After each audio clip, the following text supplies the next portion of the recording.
Halo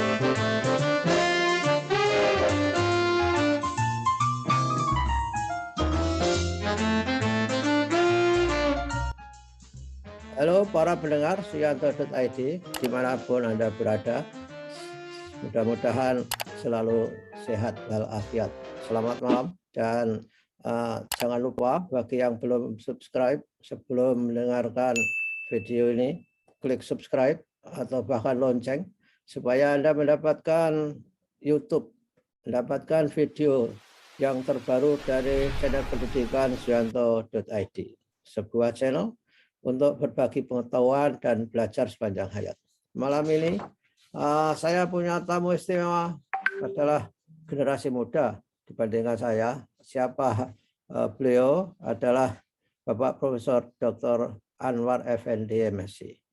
Lahir di Madiun 15 Juli 68. Beliau adalah merupakan guru besar dalam bidang ilmu bahasa dan sastra Indonesia di Fakultas Bahasa dan Sastra di Universitas Negeri Yogyakarta. Dia S1-nya di UM Malang, kemudian S2-nya di Universitas Padjadjaran dalam bidang komunikasi, dan kemudian kembali ke Universitas Negeri Malang untuk mendapatkan S3. Banyak sekali kegiatan dalam bidang tulis-menulis dan juga dalam bidang konsultasi terutama di kementerian. Ketika negara akan mengadakan asesmen kompetensi minimal, beliau adalah salah satu pakar yang membuat pertanyaan-pertanyaan dan soal untuk asesmen nasional itu. Nah, kita sapa dulu Bapak Profesor Dr. Anwar Effendi. Assalamualaikum Pak Anwar. Waalaikumsalam, Prof. Yanto. Sehat Bapak?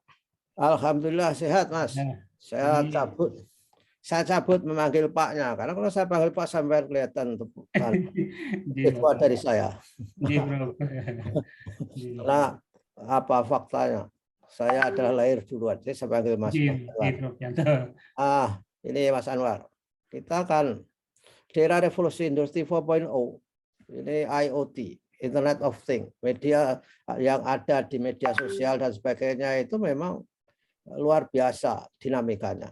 Bahkan orang Indonesia itu sudah 170 juta akses pada internet. Nah, oleh karena itu, bagaimana etika untuk menggunakan atau untuk berkomunikasi dalam media sosial? Dan perlu saya ingatkan kepada saudara-saudara para pendengar, tema kita kali ini adalah bagaimana kita berkomunikasi dengan media sosial. Maaf saya maksud berkomunikasi di media sosial dengan cara yang santun dan memiliki etika. Prof. Anwar, silakan.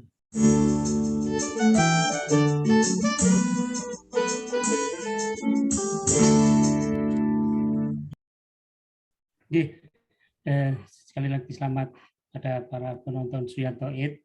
Terima kasih Prof. Yanto. Betul, memang kita berada pada situasi yang apakah ini menjadi berkah atau barangkali juga cobaan. Ini menjadi satu hal yang dua kuping mata, Prof. Yang pertama, memang dengan teknologi itu maka hal-hal yang mungkin sulit sekarang menjadi mudah. Tapi tampaknya harus perlu dicermati juga, terutama terkait dengan pemanfaatan teknologi, terutama di media sosial, Prof. Ya. Barangkali kalau dulu dalam ilmu komunikasi ada istilah komunikasi personal, intrapersonal, atau interpersonal.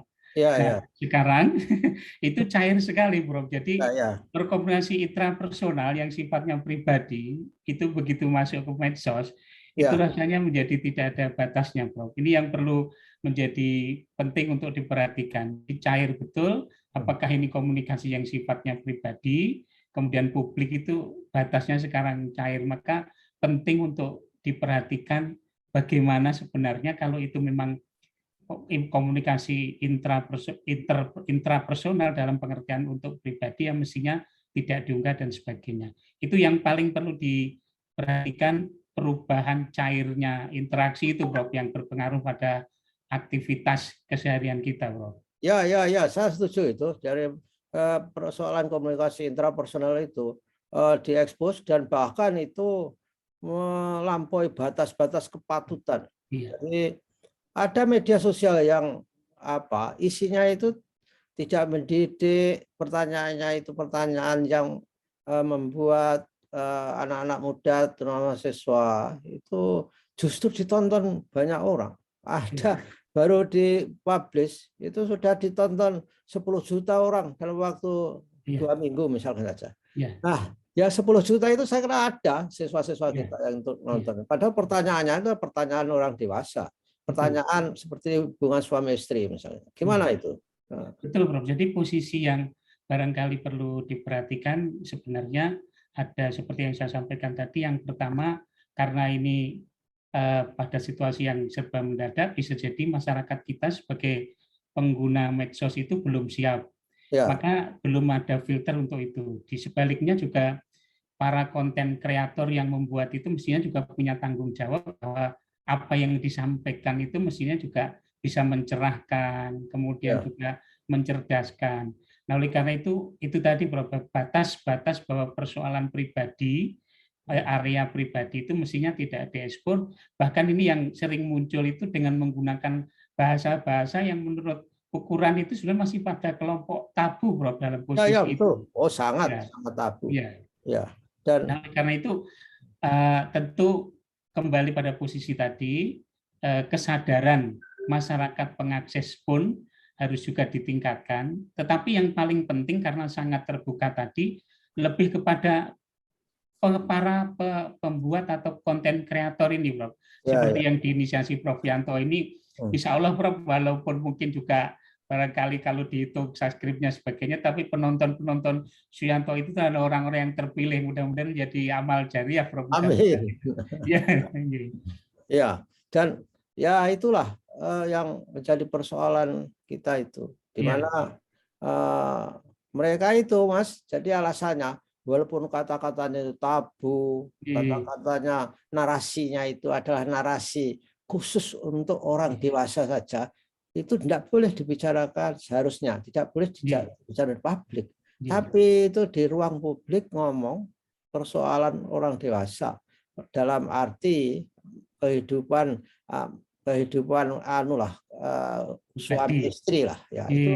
Tapi mereka itu saling curhat, kan nggak apa-apa ngomong begini, kan nggak merugikan orang, siapa yang dirugikan?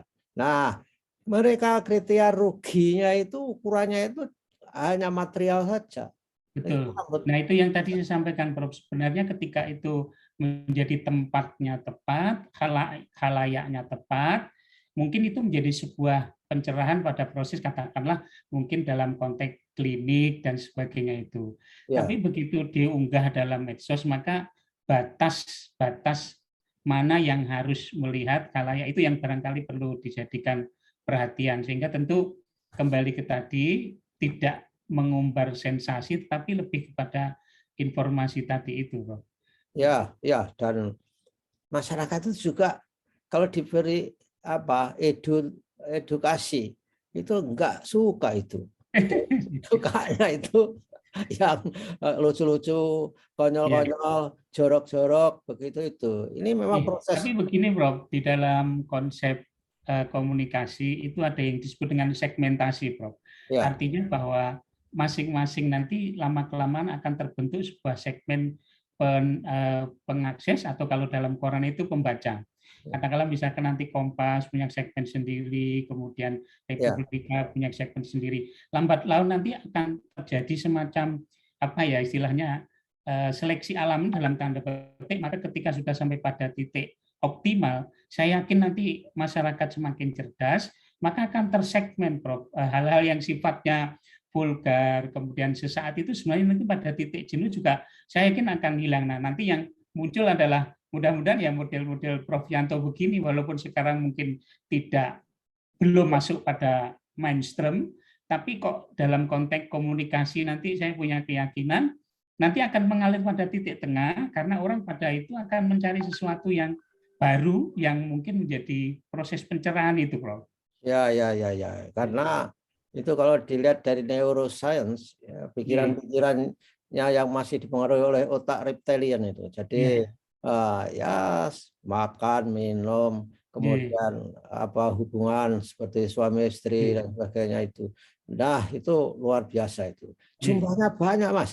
Jadi segmentasi, menunggu normalnya segmentasi. Memang butuh penetrasi, Prof. Jadi lambat, Mas. Jadi betul. Tapi maksud saya memang itu tadi. Jadi pada posisi tertentu memang harus ada upaya bahwa di intinya ya diimbangi. Jadi mudah-mudahan nanti model-model Suyanto ini juga akan booming begitu untuk mengimbangi proses itu. Saya yakin nanti dengan berbagai macam upaya, dengan berbagai macam cara, mudah-mudahan juga pada akhirnya itu ya segmentasi itu terbentuk sehingga nanti ya kalaupun tidak bisa mengalahkan dalam tanda petik ya minimal seimbang begitu, maka masyarakat punya alternatif itu, Prof.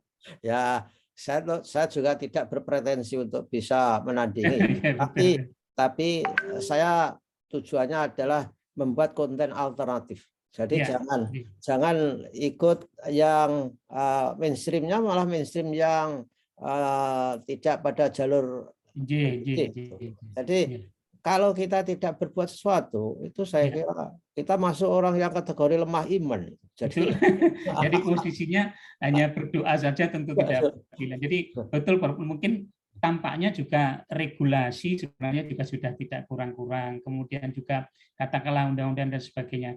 Tapi sekali lagi memang kembali kepada khalayak yang sangat terbuka tadi, kemudian belum tercerahkan tadi, maka tentu harus ada upaya ekstra juga seperti yang disampaikan Prof. Yanto tadi.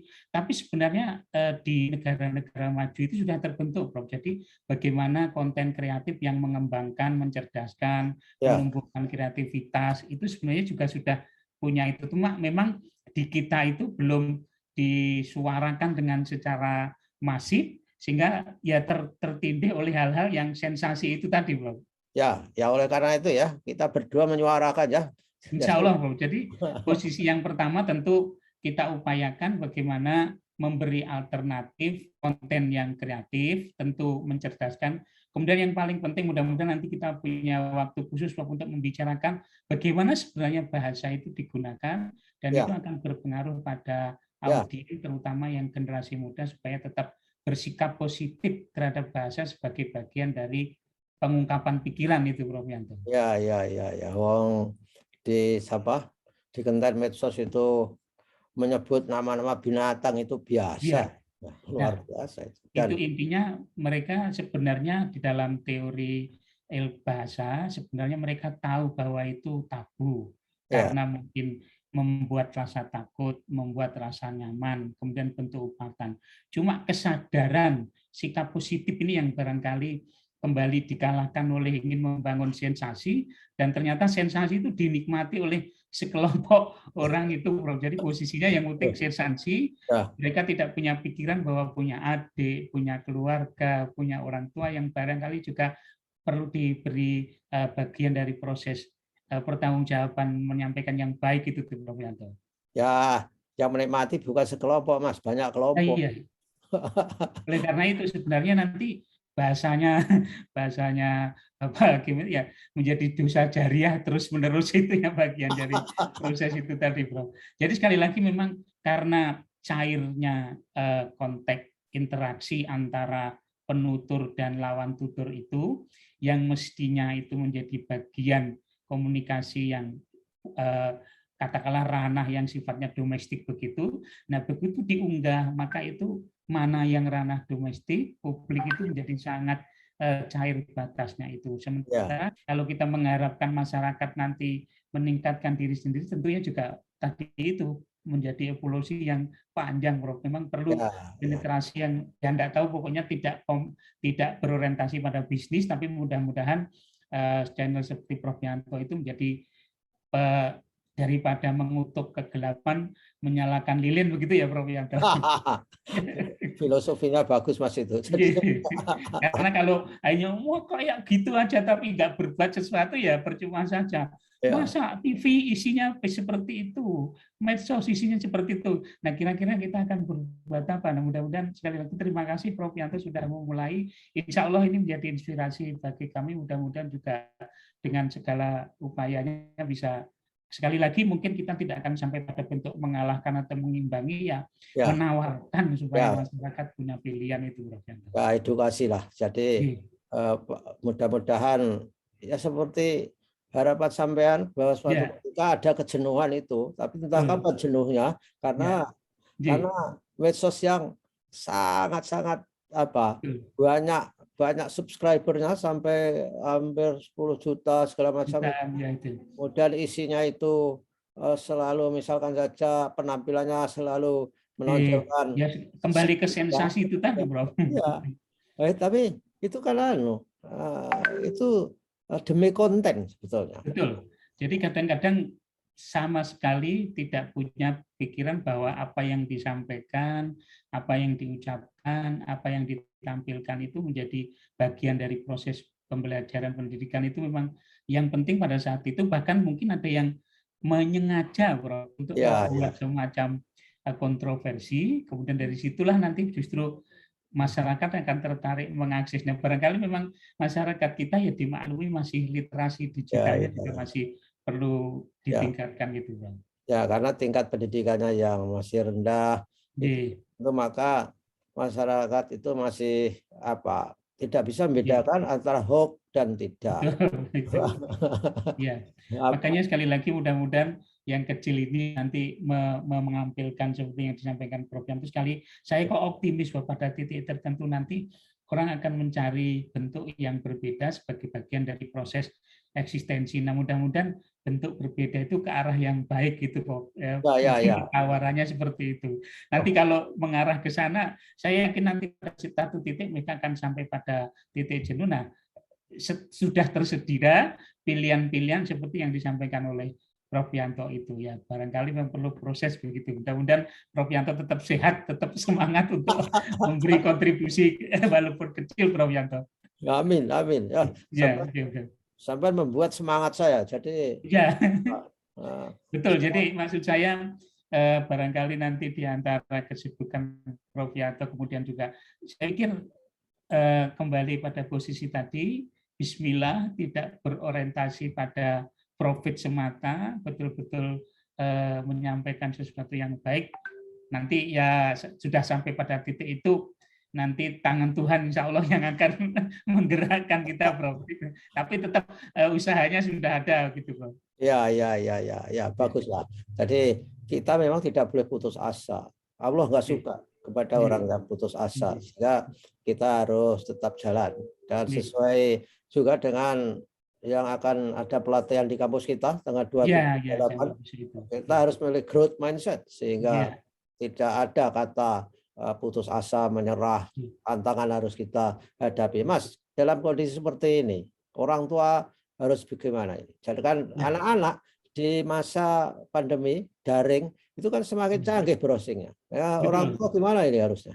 Betul. Jadi memang iya kalau orang bilang dua simalakama begitu, Bro. Jadi pada saat kita ingin mencoba mana anak menjauhkan dari teknologi yang barangkali aksana musasades, tetapi pada posisi tertentu anak-anak butuh peralatan itu. Nah, barangkali yang perlu dijadikan sebagai pembelajaran penting adalah ya sedapat mungkin, kalaupun memang tidak punya pengetahuan yang sifatnya tinggi terhadap IT, minimal membersamai gitu. Jadi bahasa Jawanya ngaruh kayak begitu, Bro. Karena bisa jadi karena tingkat pendidikannya dan sebagainya itu. Nah, ini kondisi yang mudah-mudahan segera berakhir sehingga orang tua tidak terbebani double pemikiran itu, Bro. Itu tadi kondisinya seperti itu pada awal-awal ada himbauan menjauhkan anak dari medsos dan sebagainya atau katakanlah handphone dan sebagainya. Pada posisi tertentu ternyata kondisi itu. Pada saat saya menyampaikan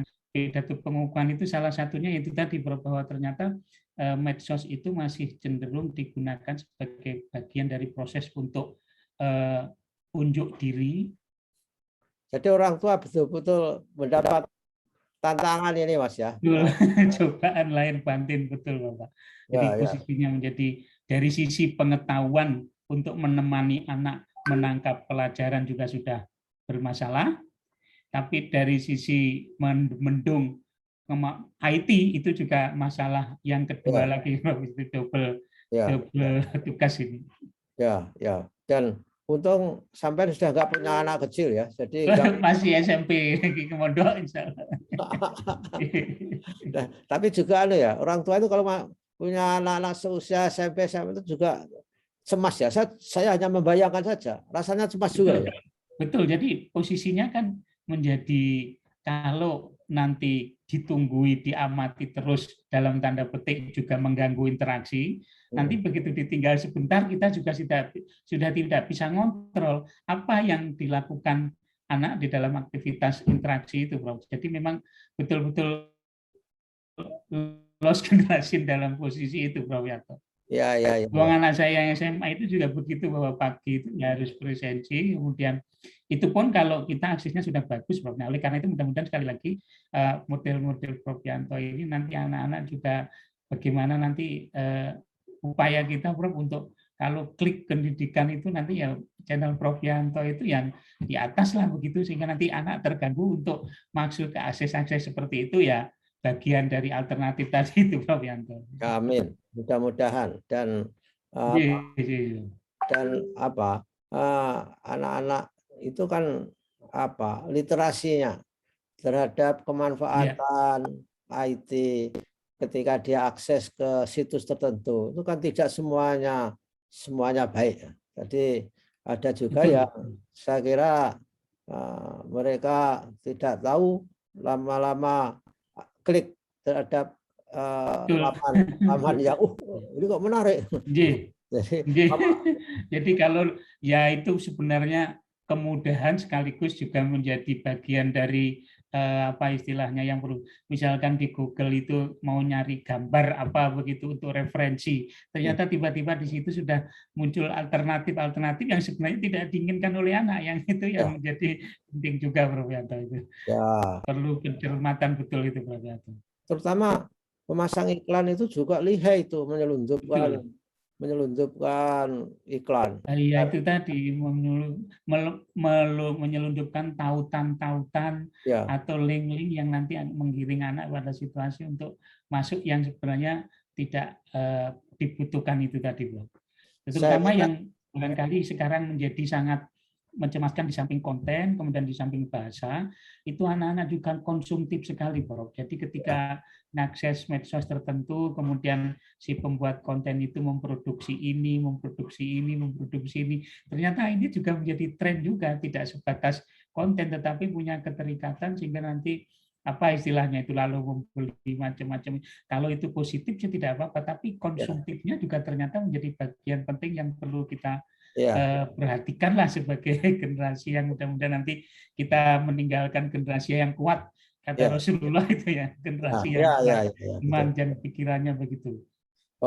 Jangankan konten yang sengaja by design, skenario-nya itu memang vulgar ya, tapi konten-konten yang skenario-nya agak lumayan tapi menunjukkan gaya hidup yang tidak ada daya juang, kemudian komunikasinya itu selalu gombalin gitu itu penontonnya itu secara emosional sangat terlibat. Jadi di komen-komennya itu dia itu seolah-olah seperti ikut dalam perjalanan di skenario itu.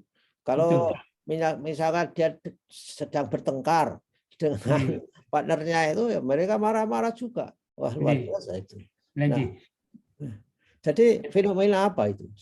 Jadi posisinya memang bisa jadi pada situasi tertentu kembali ke tadi, bahwa ternyata secara pribadi itu kembali ke intensif.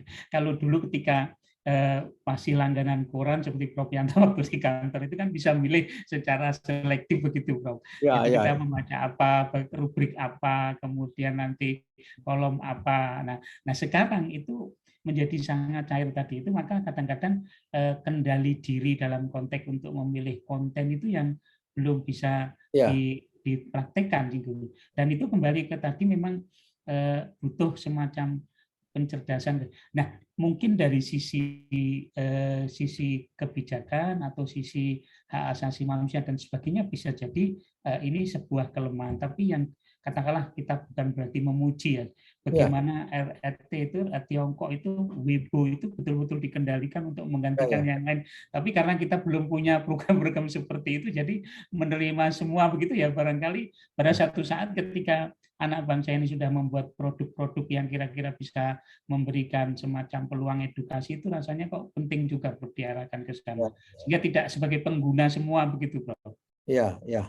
Karena regulasinya belum ada. Seperti YouTube misalkan saja. Orang kan bebas saja. Memproduksi langsung publikasi. Enggak lewat proses jenjang-jenjang sensor atau pengawasan. Nah, film aja masih ada badan sensor. Sekarang di YouTube itu nggak ada sensornya sama sekali itu. Ya, mau apa saja. Seperti yang saya sampaikan tadi, ilmu komunikasi itu menjadi cair. Kenapa? Kalau dalam konteks media massa mestinya ada sebuah proses dari produksi, kemudian katakan filter editor, sampai reject akhir baru dipublish. Nah, tampaknya sekarang itu proses di tengah itu menjadi terpotong, ya produksi langsung publikasi itu nanti menjadi, nah nanti lalu risikonya kalau itu berkaitan dengan hukum dan sebagainya itu, nah mohon maaf, kadang-kadang juga mungkin karena apa ya istilahnya hukum yang belum tegas tadi itu, by design kadang-kadang ada seorang kreator itu memang menyengaja untuk melanggar begitu, kemudian lalu dia dihukum, maka ternyata dengan hukuman itu yang menjadi malah publish begitu. Nah, ini barangkali yang perlu gimana ceritanya orang yang salah, misalkan mohon maaf ada satu kasus tertentu kemudian kena ini pelanggaran hukum, tetapi ternyata pelanggaran hukum itu tidak menjadi ikutan yang sifatnya sanksi sosial maka dijauhkan, tapi yang justru terbalik itu, Prof. Jadi setelah melanggar, kontennya melanggar, kemudian malah menjadi orang ingin tahu, gitu tadi yang disampaikan Prof. Yanto tadi, ya akhirnya pengikutnya itu ya ikut-ikutan saja, itu Prof. Yanto yang sekarang terjadi. Orang yang melanggar hukum dan setelah keluar, itu pengikutnya sudah 2 juta itu. Disambut seperti pahlawan gitu ya, Prof. Nah, oleh karena itu barangkali kembali ke proses tadi, Prof, Mama, bahwa perlu ada semacam penyadaran baik bagi pengguna supaya mengarah pada pelan-pelan pada proses yang mencerahkan, tetapi yang paling penting juga rasa-rasanya para pembuat konten kreator itu juga perlu ada ya semacam upaya untuk kembali bahwa harus bertanggung jawab. Kalau di dalam sastra yang saya tekuni misalkan, Prof, jadi ketika mengungkapkan sesuatu, maka orang yang mengungkapkan itu juga punya tanggung jawab terhadap apa yang diungkapkan nanti sampai kepada pembacanya atau khalayak yang mengakses itu. Yang ini yang barangkali memang perlu upaya serius untuk sampai pada titik itu, Prof. Yanto. Ya. Oke. Terima kasih atas kebersamaannya. Terima kasih, Prof. Yanto. Dan insya Allah ini menginspirasi banyak orang. Dan kita harus tidak berhenti di sini, dan kita akan ketemu lagi membuat episode berikutnya mengenai pencerahan seputar pemanfaatan media sosial ini. Dan terutama misalkan nanti bagaimana sih sebenarnya bahasa itu menjadi bagian dari pengungkapan pikiran dan perasaan. Bahkan ada yang mengatakan sebenarnya mungkin pikiran itu bisa bebas, perasaan bebas, tetapi bahasa itu ternyata tidak bisa bebas. Karena pilihan bahasa itu sangat bergantung pada konteksnya. Nah, yang barangkali ini menjadi perlu nanti mudah-mudahan kita lain waktu bisa bertemu bagaimana boleh berpikir bebas, boleh berekspresi bebas, tetapi ternyata kalau sudah bahasa ada batas-batas yang perlu diperhatikan sehingga kembali pada upaya untuk mencerahkan, mencerdaskan, dan berkontribusi positif. Karena seperti yang disampaikan Prof. Yanto, ini YouTube nanti itu menjadi permanen, menjadi immortal, itu akan bisa diakses selamanya. Nah, dikhawatirkan kalau tidak baik kan nanti akan menjadi abadi juga ketidakbaikan itu, Prof. Yanto. Mudah-mudahan apa yang disampaikan Prof. Yanto ini inisiasi ini insya Allah menjadi amal yang abadi jariah, insya Allah, Prof. Yanto, mudah-mudahan begitu. Amin. Ya, amin. Oke, Mas, terima kasih. Dan terima kasih, Prof. Yanto. Ya, dan begitulah saudara-saudara pendengar suyanto.id, kita akan masih bertemu kembali dengan Bapak Profesor Dr. Anwar Effendi di minggu yang akan datang. Tadi bocorannya sudah ada. Kita akan membicarakan bagaimana aspek bahasa, aspek kesantunan, etika, dan sebagainya. Ini baru permulaan. Jadi Anda jangan lupa selalu ikuti dan klik subscribe supaya YouTube dan video dari Profesor Dr. Anwar Effendi selalu datang ke gadget-gadget saudara. Terima kasih Mas Anwar. Wassalamualaikum warahmatullahi wabarakatuh. Waalaikumsalam. Sehat-sehat selalu, Prof. Amin.